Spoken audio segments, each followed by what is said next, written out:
What's up, guys? I'm outside again. It's nice out here right now before it gets hot. So, okay. All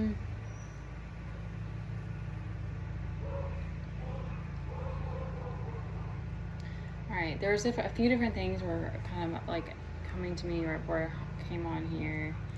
So I'm just trying to they're not really fitting together. So I'm trying to figure out how to organize it.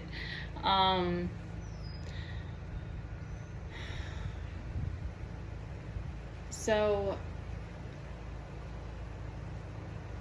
in really crazy and difficult times when I was going through a lot of, I don't know for sure if it was karma or just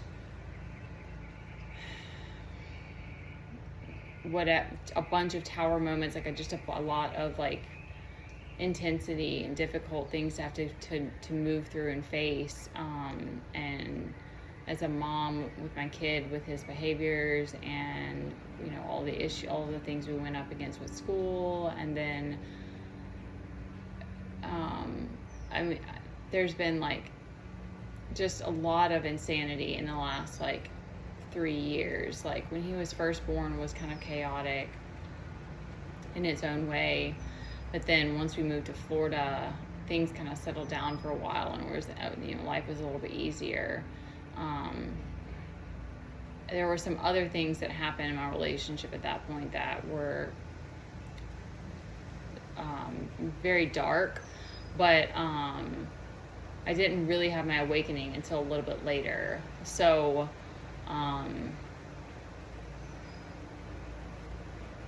anyways, what helps me when it felt like it was I don't have anything. It started to feel like more and more I don't have anything to cling to. I don't have anything to attach to. I don't have that person, that security. And I kept holding on to the one thing that I had, and of course that one thing ended up being the most painful to have to let go of. But when I was really, really little, I always remember having this connection with nature. I just remember we would spend a lot of time outside. So as kids, but I just always remember that. I remember when I had my first heartbreak, I didn't even want to talk. I think I did talk to my mom, but I was I gotta go. I gotta get out of here, and I guess I was 16 because I was driving. He wasn't my first boyfriend, but anyway, that was the first real heartbreak.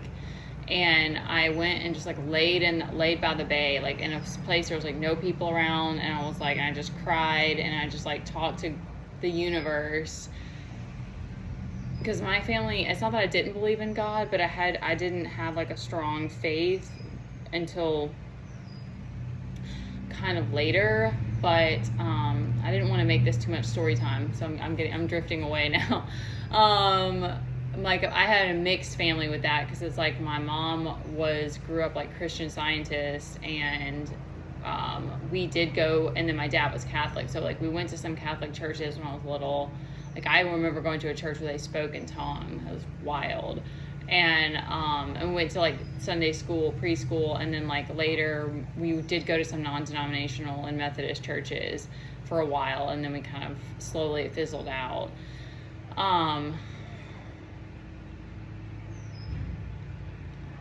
And my dad used to recite prayers to us at night for a phase of life. I remember that when we were little. But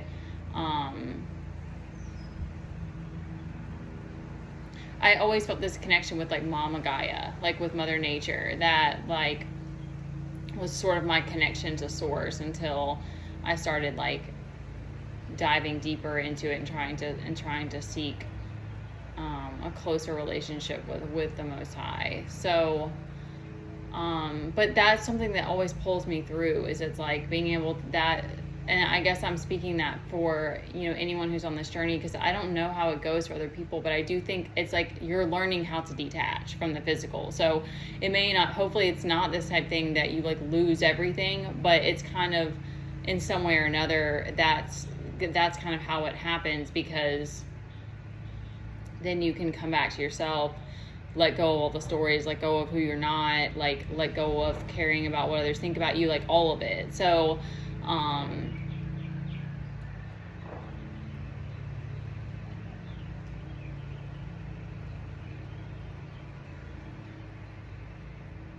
because it helps, it builds this other like strength in you that like there's going to be things that are going to happen, like with, especially like if you're on a twin flame journey, that's like this whole other thing, this whole other journey that you're going through. And it's things like rejection and like feeling like you're being taken advantage of, or like people are breadcrumbing you, or like these things that still happen after you start to develop a stronger sense of self and like you appreciate yourself. It still is very painful because you're like, okay, well now I know I don't deserve this, so why is it happening, type thing. And so having these things that you can go to that you love, it helps you, it gives you, thank you, I'm like making this ridiculous story for this one thing, it gives you this appreciation of life and a gratitude. And it's like, I feel like I always say gratitude, but it's like that's really like the main thing that like has helped me through everything. It's like learning, trust, patience, and gratitude are like the three things that come to me.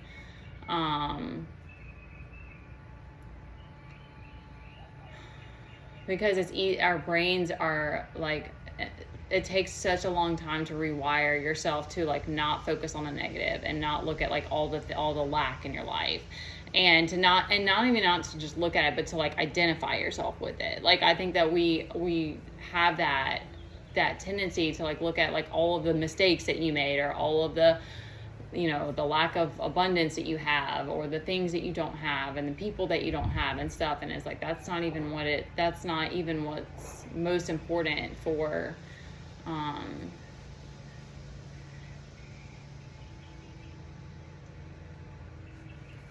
I don't want to say that. I don't want to say the wrong, like, it's up to you to decide what's most important to you, but, that's what you start to come to understand. This foot is about to go to sleep.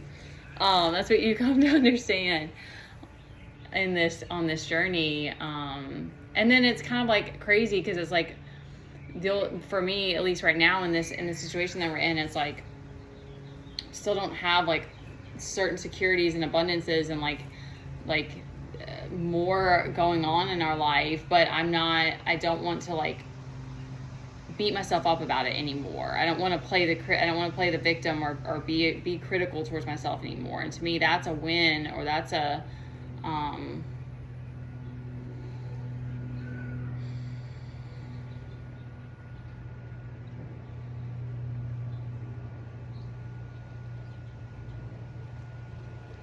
there's just this peace and this contentment with life, that there's just so much that we don't have control of. Because I do like control. Like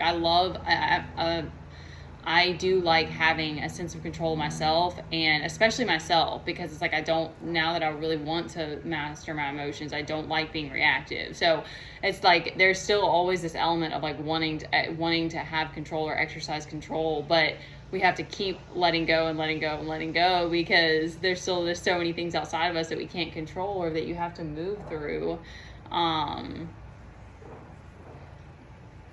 But then I do think it's like figuring out those things, like for me, having, you know, a certain things about the environment that I'm living in. It's like keeping it, doesn't have to be like tidy, because it's like, but like putting things where they go, like there's little things like that help me to stay like, you know, grounded and all these things. And so it's like, learning those things about yourself will help you just to accept life as it comes, I guess. It's kind of, to me, that's the shift, is it's like, instead of trying to control everything around you or force things or demand things, you kind of just are able to like allow it to come to you. And once you're grounded in yourself, you're open to that. And even you can even like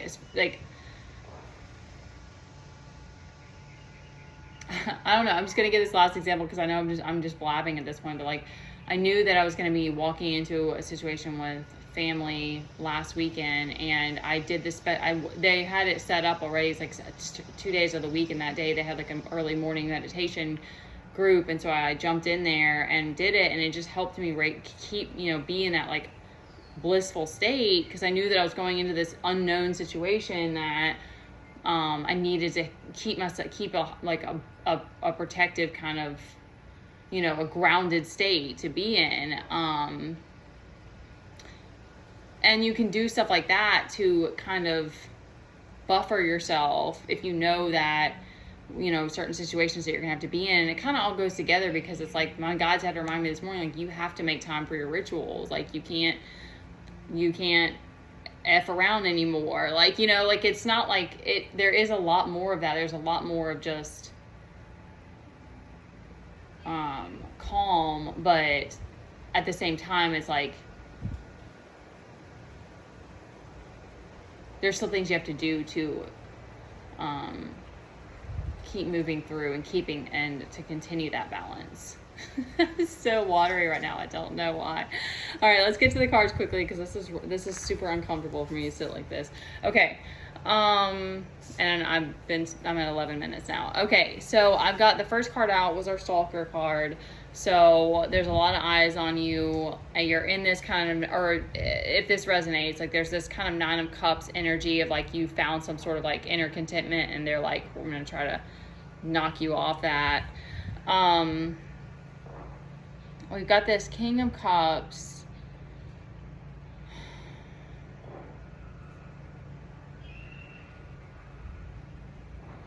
The Chariot, and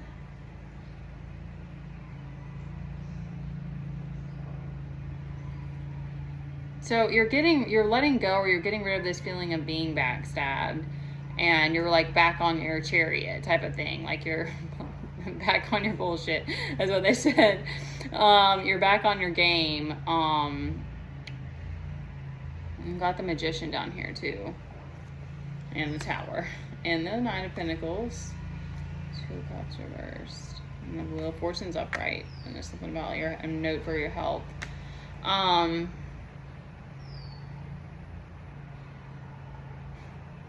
we have this 7 of Cups over here. So it's like, maybe you're trying to figure out which way to go.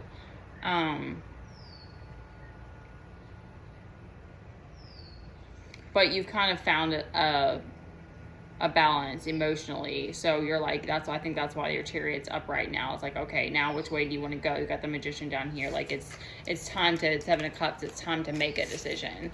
And start heading in that direction, because I don't think those 7 of Page of Swords people are going anywhere. So, that's what it looked like. So I don't know if that changes at any point. I'm sure that we always have some level of resistance. So take care, guys. I love you so much. I know that got a little wordy. I hope that touches somebody who needs it.